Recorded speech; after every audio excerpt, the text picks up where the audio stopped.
A paz do Senhor Jesus a todos os irmãos em Cristo de todo o nosso Brasil.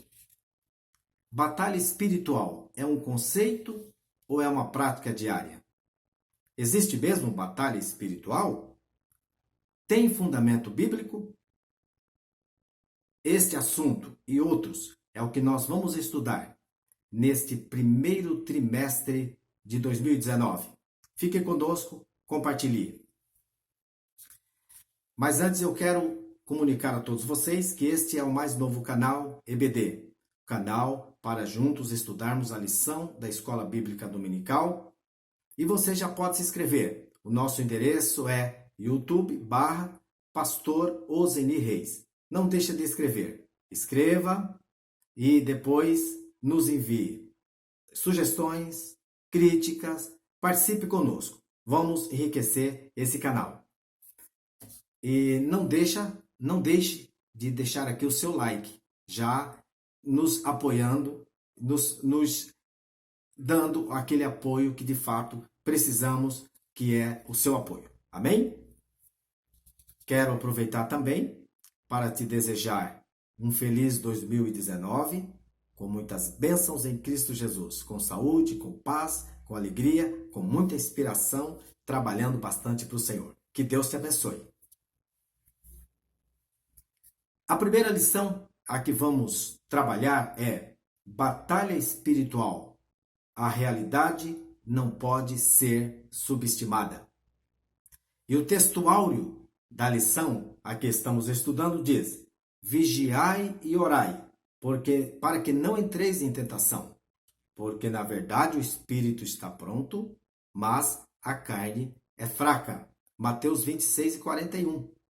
A verdade prática diz: a batalha espiritual é uma realidade bíblica que consiste na luta contínua da igreja contra o reino das trevas. Na igreja atual, existem 3 grupos com conceitos diferentes sobre batalha espiritual. O primeiro grupo é aquele que afirma que não existe mais batalha espiritual. A batalha espiritual foi aquela que Cristo teve, aquela lá do céu. Mas aqui não existe mais batalha espiritual.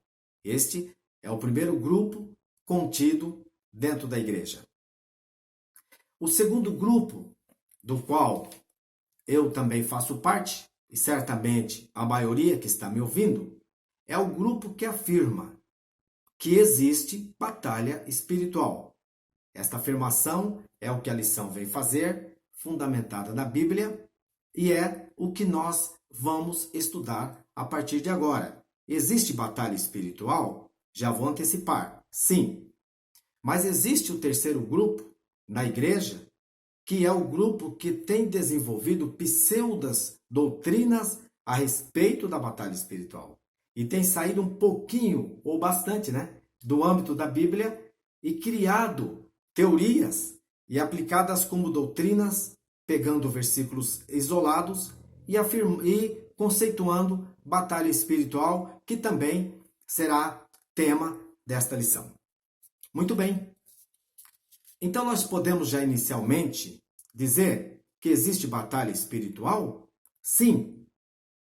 E essa batalha espiritual, ela tem um fronte com 3 seres que eu quero enumerar.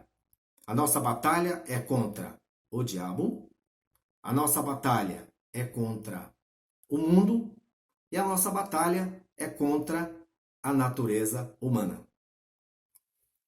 Mas será que temos uma batalha espiritual contra Satanás? A Bíblia diz que sim. Mas onde começou essa batalha? E como é essa batalha? Olha, essa batalha, a Bíblia diz em Apocalipse, capítulo 12, a partir do versículo 7, você pode ler aí na sua Bíblia, que essa batalha começou ainda na eternidade, há muito tempo, na eternidade. Essa batalha começou no céu. A Bíblia diz que Deus designou Miguel, o arcanjo, o anjo forte da guerra, para lutar contra a serpente, o antigo dragão e houve uma batalha no céu. Vejam que a Bíblia diz que houve batalha no céu. E aí, Miguel, com o poder de Deus, Apocalipse, a partir do versículo 7 do capítulo 12, diz isto. Venceu o dragão e os anjos. A Bíblia diz que uma terça parte dos anjos acompanharam o dragão, foram enganados por ele e fizeram guerra contra os santos. Mas eles foram vencidos e caídos e derrubados por terra. Portanto, a batalha espiritual começou lá. Lá, hoje, não há mais a batalha espiritual, porque o dragão, a antiga serpente, o diabo, Satanás, que engana as nações, foi jogado por terra. E aonde ele está reinando? Ele tem o seu reino próprio e também procura reinar aqui na terra. Mas, reafirmando estes versículos bíblicos, nós podemos ver também em Isaías, quando o profeta, no capítulo 14, ele profetiza, obviamente, contra o rei do neo-império babilônico, mas ele ao citar o rei, ele faz uma sátira, afirmando que tal qual Satanás, que era anjo de luz, que queria colocar o seu trono entre as estrelas, e devido à sua arrogância, o seu orgulho, ele foi vencido e caído por terra. Isaías diz, assim como Satanás foi destruído, jogado por terra, também o reino da Babilônia. Mas voltando aqui, se Isaías fez menção a este inimigo das nossas vidas, é porque de fato essa batalha existiu. Ele vem confirmar simplesmente o que está em Apocalipse. Então, nos primórdios da eternidade, Satanás foi lançado por terra e a batalha começou aqui. Mas quando segundo a lição que nós estamos estudando, quando é que a batalha começa para o crente aqui contra Satanás?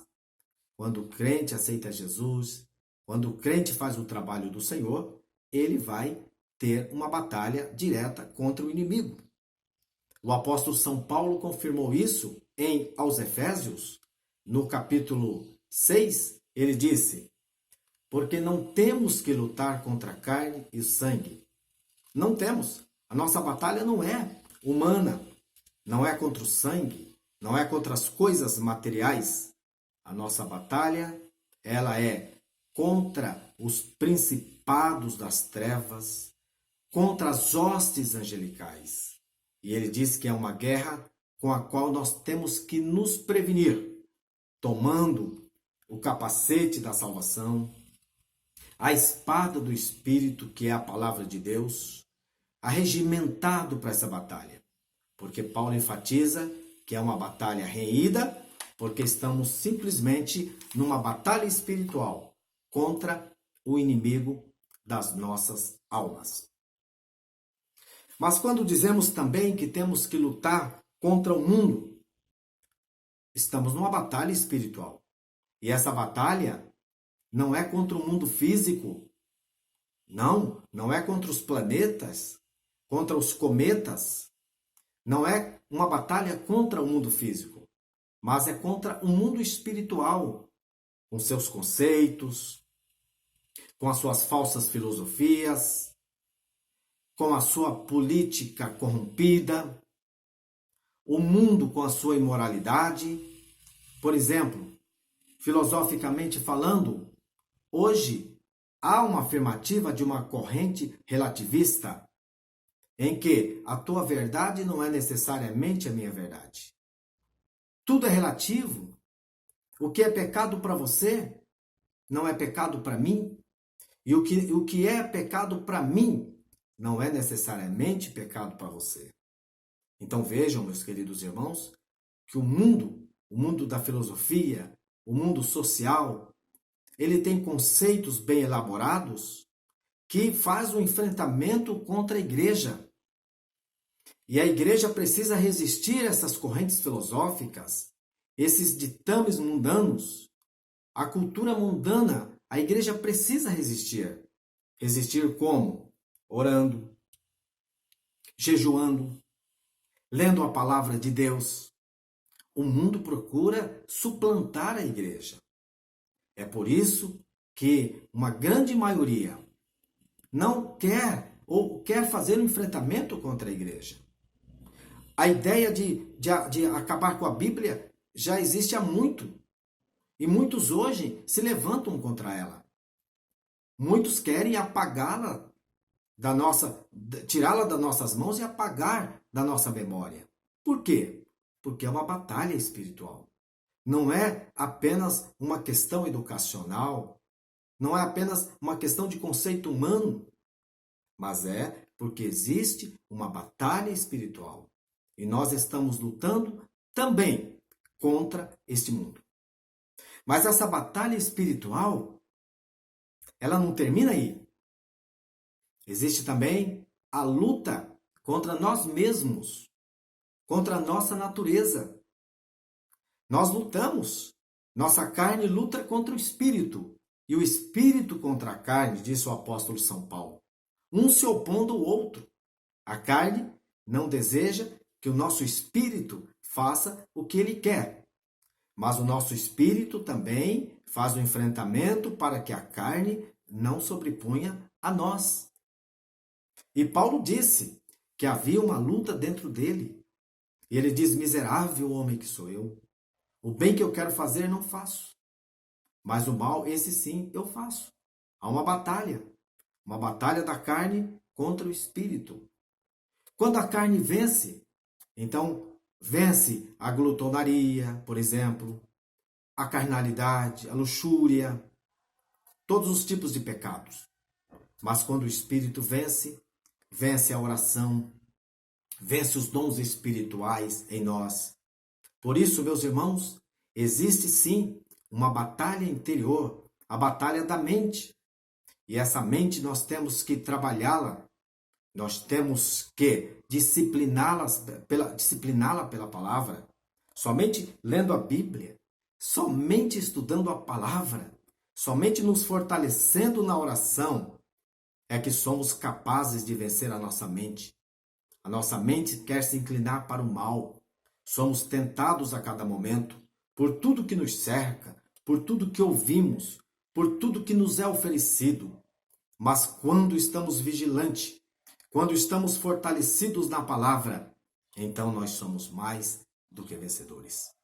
Então, meus irmãos, existe uma batalha espiritual contra Satanás. Existe uma batalha espiritual contra este mundo espiritual.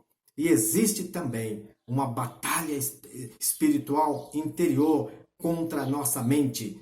Mas, em tudo isto, nós somos mais do que vencedores.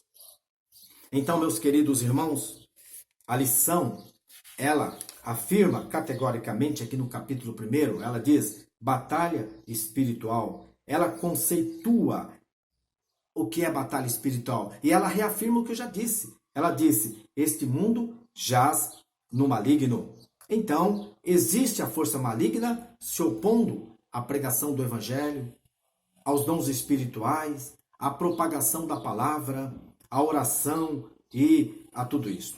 E o escritor, o nosso querido pastor Ezequias, ele diz que a batalha espiritual é de fato uma realidade bíblica.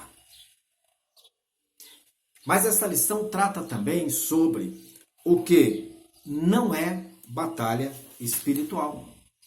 Eu disse que existem 3 grupos dentro da igreja. Aquele grupo, primeiro, que acha que não existe batalha espiritual, que a única batalha Cristo já venceu e não temos mais batalha.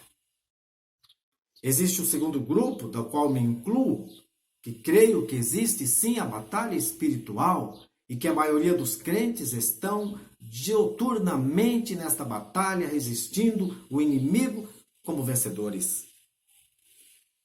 Mas o terceiro grupo é o que eu disse, que tem criado pseudas doutrinas, como a lição mesmo diz, né? E nós queremos enumerar algumas destas pseudas doutrinas. Nós podemos encontrar isso aqui no capítulo 2 da lição. E o capítulo 2 da lição, vai tratar exatamente sobre três doutrinas criadas por este pseudo-grupo, que é a doutrina do mapeamento espiritual. Segundo, a doutrina da maldição hereditária. E terceiro, a afirmativa de que crentes podem ter possessão demoníacas. Como foi que esse pseudo-grupo, ou esse grupo criou essas pseudo-doutrinas? Eles pegaram alguns versículos isolados da Bíblia, tiraram do contexto, que é um perigo, que é um problema para muitos leitores da Bíblia, quando não conhece de forma clara os fundamentos da hermenêutica, e pegam versículos isolados e fazem afirmativas categóricas, e isto torna-se problema para o resto do povo. Então, o que eles falam sobre mapeamento espiritual? Dizem que o diabo designou, conforme está aqui na lição, o diabo designou seus súditos, está aqui no capítulo 2, o diabo designou seus súditos por região, escalou por região. Então colocou seus súditos, demônios, alguns lá na América Central, na América do Norte, na Ásia, aqui na América do Sul, mormente no Brasil, e na América Central, já disse, na África, na Oceania, na Austrália, na Rússia. E eles dão ênfase que esses demônios, eles são colocados, designados por região. Onde eles se baseiam? Eles se baseiam em pelo menos 3 ou 4 versículos da Bíblia. Se baseiam em Daniel, no capítulo 10, quando Daniel testifica que estava orando e o príncipe da Pérsia estava se opondo. E esse príncipe da Pérsia é entendido como demônio, que estava ali na Pérsia. Mas, meus irmãos, só isto? Não, eles também afirmam em Marcos 5:10, quando os demônios que estavam no Gadareno disseram para Jesus: não nos mande para o abismo, mas nos deixe ficarmos nessa região. E Jesus permitiu. Então, meus irmãos, queridos, baseado em textos assim, é que se evoluiu a pseudo-doutrina do mapeamento espiritual, com a afirmativa de que os demônios estão reinando na política, na saúde, no comércio, na vida econômica, e que eles mandam, e mandam por região, e, portanto, temos que fazer um enfrentamento por região. Meus queridos, por mais que esses versículos existem, eles estão isolados desse conceito. Não dá para formar disso aí uma doutrina. Primeiramente, demônios não são seres físicos que se colocam em lugares físicos. São seres espirituais que não dependem de região. Está na Bíblia. Não está tratando de pessoa física. Está se tratando de coisas espirituais. Então, meus queridos, não podemos delimitar o poder das trevas desta forma.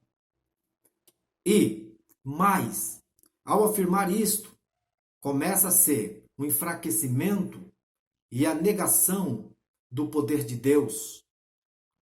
A impressão que se tem é que as cidades, a política, o comércio, a economia está entregue na mão dos demônios. Mas não é assim que a Bíblia preconiza. Todos os reinos deste mundo ainda são do nosso Deus. Todas as coisas aqui só acontecem pela vontade de Deus. Então, se fosse tão real isto, nada seria mais de Deus. E eu pergunto a vocês, não sendo mais nada de Deus, nada mais é da igreja? Tudo é do demônio? Tudo é, a política é do demônio? A economia é do demônio? Não, meus irmãos. Tem muita coisa de errado lá na política. Tem muita coisa errada na economia. na estrutura de um país, mas existem muitas coisas acontecendo e só acontecendo porque Deus ainda está reinando. Esta teoria dá-nos a impressão de que Deus deu corda ao relógio e abandonou. E esse relógio está sendo trabalhado e mudado por outros. Não, Deus ainda domina. Então, eu não quero dizer que às vezes um demônio ou outro, conforme a Bíblia mostra, atuou numa região. Mas isto não serve de doutrina, como disse o nosso querido pastor, professor, mestre Ezequiel Soares, autor dessas lições. Não podemos fechar o foco nisto. A segunda pseudodoutrina criada por esse grupo é também muito perigosa, que trata da maldição hereditária. Essa pseudodoutrina afirma que se um de nossos ancestrais em nossa família, o avô, o bisavô, ou o tataravô, ou alguém antes do tataravô, se ele maldizeu, se ele disse palavras, estas palavras tiveram poder e estas palavras de maldição estão recaindo sobre nós. Meus irmãos, vejam que isto é muito perigoso. Olha, a palavra tem poder? Vamos entender isto. A palavra dita tem poder? Depende. Depende. A palavra dita de qualquer maneira não tem poder nenhum. A única palavra que tem poder é aquela palavra quando dizemos em nome de Jesus. Jesus disse, olha, em meu nome expulsarão demônios, falarão novas línguas, pegarão nas serpentes, se beberem coisas mortíferas, não lhes fará dano algum. Essa palavra tem poder. A palavra do crente que tem unção, que tem graça, essa tem poder. Mas a palavra que o avô, que o bisavô disse de forma talvez descabida, até inocentemente, ela não vai recair. Até porque a Bíblia diz em Ezequiel o seguinte: o filho não herdará o pecado do pai. A filha não herdará o pecado da mãe. Quando é feita esta afirmativa, está se inutilizando algumas doutrinas bíblicas que são doutrinas irreversíveis. Vamos lá. Quando alguém fala de maldição hereditária, esquece da remissão no sangue de Jesus, que é uma doutrina verdadeiramente bíblica. Pode o pai ter sido um homem pecador. O filho, se ele se arrependeu, aceitou Jesus como Salvador, foi lavado no sangue de Jesus. Como que esta pessoa vai ter maldição hereditária? Onde fica a doutrina da redenção? Onde fica a doutrina da remissão? Que fomos lavados no seu sangue? Fomos feitos novas criaturas? Um povo diferente para a glória do seu nome? Então, meus irmãos, vejam que esta pseudodoutrina da maldição hereditária, ela é muito perigosa e pode pegar de surpresa aqueles que não estiverem sobreavisados pela palavra de Deus. Mas eles trabalham a queda da maldição. Eles afirmam que existe a quebra da maldição. E aí eles fazem algumas atividades, orações, etc., para a quebra de maldição. Mas aonde está a quebra de maldição? Quebra de maldição, biblicamente falando, está no arrependimento, num coração quebrantado, numa vida que aceita Jesus. Ali está o segredo da quebra de maldição.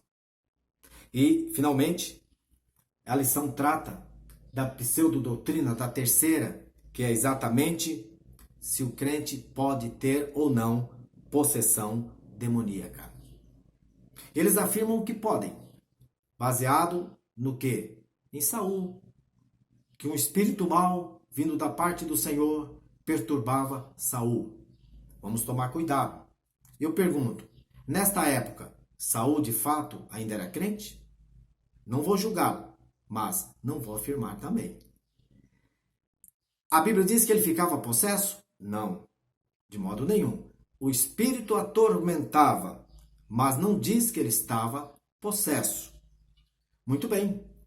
Então, em cima disto, o crente pode ou não ter possessão demoníaca? O crente lavado do sangue de Jesus? Não.